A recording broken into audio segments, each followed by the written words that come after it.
پاکستان جانے سے قبل وہ ممی سے کہہ گیا تھا کہ اگر وہ اس کی غیر موجودگی میں آ جاتی ہے تو وہ ابا کو اس سے ملنے مت دیں. بہت تاکید کر کے گیا تھا. پھر پاکستان جا کر وہ ذرا مصروف ہو گیا اور یہ ممکن تھا کہ وہ ارم کے پاس جا سکے، مگر وہ ڈالی کو ارم کے پاس بھیجنا چاہتا تھا، اس لیے اس نے ایک پروفیشنل کو اس کے کام کے لیے بھیجا. اسے معلوم تھا کہ ارم ضرور حیا کو فون پہ بتائے گی. وہ صرف یہ چاہتا تھا کہ حیا اسے بھولے نہیں. کہیں دور اندر اس کو یہ انسیکیورٹی ہو کہ وہ اسے بھول جائے گی. وہ اس خیال کے بعد دل جیسے خالی ہو جاتا تھا. ویکینڈ پہ وہ واپس آ گیا. ابھی ایئرپورٹ کے راستے پہ تھا اور پرانے شہر میں جب حیا کا اس کو فون آیا وہ اس کے گھر کے قریب تھی. وہ پتہ نہیں کیوں ذرا مسرور ہوا. اسے اچھا لگا کہ وہ ان کے گھر آ رہی تھی، مگر جب تک وہ پہنچا وہ ایک ناگوار واقعہ رونما ہو چکا تھا. کتنی دفعہ وہ کہہ کر گیا تھا کہ ابا کو اس سے مت ملنے دینا، مگر ممی بھی اس کی بات پر دھیان نہیں دیتی تھی. اسے سخت غصہ اور افسوس تھا. پتہ نہیں ابا نے کیا کیا، کیا کہہ دیا ہوگا. وہ اکثر اس پاک سپائی کا ذکر کرتے تھے جس کو انہوں نے مارا تھا. ممی تو ان کی باتوں کو پاگل پن پہ محلول کر دیتی، مگر وہ اس کا پس منظر جانتا تھا، سو اس کو تکلیف ہوتی تھی. البتہ کوئی دوسرا ان باتوں سے کھٹک بھی سکتا تھا. حیا شاید ابا کے بارے میں نہیں جانتی تھی. ہاں، ماموں نے اسے اس بات پر ہر ممکن اس بات کو دبانے کی کوشش کی ہوگی، سو اس نے گھر کی بیرونی سیڑھیوں پر بیٹھے ہوئے حیا کو ابا کے بارے میں بہت کچھ بتا دیا، اور یہ بھی کہ ہم پاکستان نہیں جا سکتے. بات ٹھیک بھی تھی. وہ ممی اور ابا اکٹھے پاکستان کبھی بھی نہیں جا سکتے تھے، مگر وہ جانتا تھا کہ وہ اس کے الفاظ کی پہیلیاں نہیں پکڑ سکتی. مگر اس واقعے نے اس کا سارا موڈ برباد کر دیا تھا. پھر بھی جاتے ہوئے وہ اس کو کہہ کر گیا تھا کہ وہ کھانا ضرور کھا کر جائے. پچھلی دفعہ بھی وہ کھانا نہیں کھا کے گئی. وہ اس کا مداوع کرنا چاہتا تھا. حیا کو وہیں چھوڑ کر وہ ادلار چلا آیا. ہوٹل جانے کے بجائے وہ سیدھا اپنے کمرے میں آیا تاکہ ذرا حلیہ ٹھیک کر کے باہر نکلے. تبھی عائشہ نے دروازے پہ کھٹکھٹایا. وہ اسے کچھ بات کرنا چاہتی تھی. جب وہ بولنا شروع کرتی تو اس کی وہ خوش گمانی کہ اس نے عائشہ کو اپنے کاموں میں مصروف کر دیا ہے ہوا میں اڑ گئی.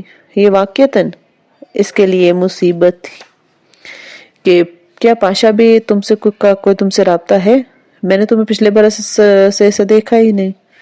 وہ چند لمحے لب بینچے سے دیکھتی رہی، پھر ایک زوردار تھپڑ اس کے منہ پہ مارا.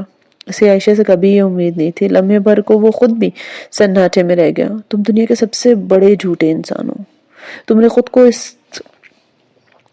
سے اس کو نکالا ہے. مجھے کبرا خانم کے بیٹے نے بتایا کہ کچھ دن پہلے جب وہ تمہارے آفس میں آیا تھا تم دونوں کے درمیان بہت بڑا جھگڑا ہوا تھا. تم جانتے ہو نا اس کی وجہ سے آنے کتنی تکلیف میں ہے، پھر بھی تم ان کو دکھ دیتے ہو. ان کو بتا کیوں نہیں دیتے کہ پاشا بے زندہ ہے، وہ ٹھیک ہے؟ تم سچ کیوں نہیں بولتے؟ وہ بھیگی آنکھوں سے کہتی. اپنا سرخ پڑتا ہاتھ درد سے دبا رہی تھی. اس کا اپنا ہاتھ بھی دکھ گیا تھا اور وہ جیسے سب کر کے خوف زدہ بھی کھڑی تھی. مجھے تمہاری کسی بات کا اعتبار نہیں رہا. تم اب ہماری زندگیوں سے دور کیوں نہیں چلے جاتی؟ اور تم کسی دن سارا سامان سمیٹ کر دور چلے بھی جاؤ تو میں جانتی ہوں وہ پھر کیا ہوگا.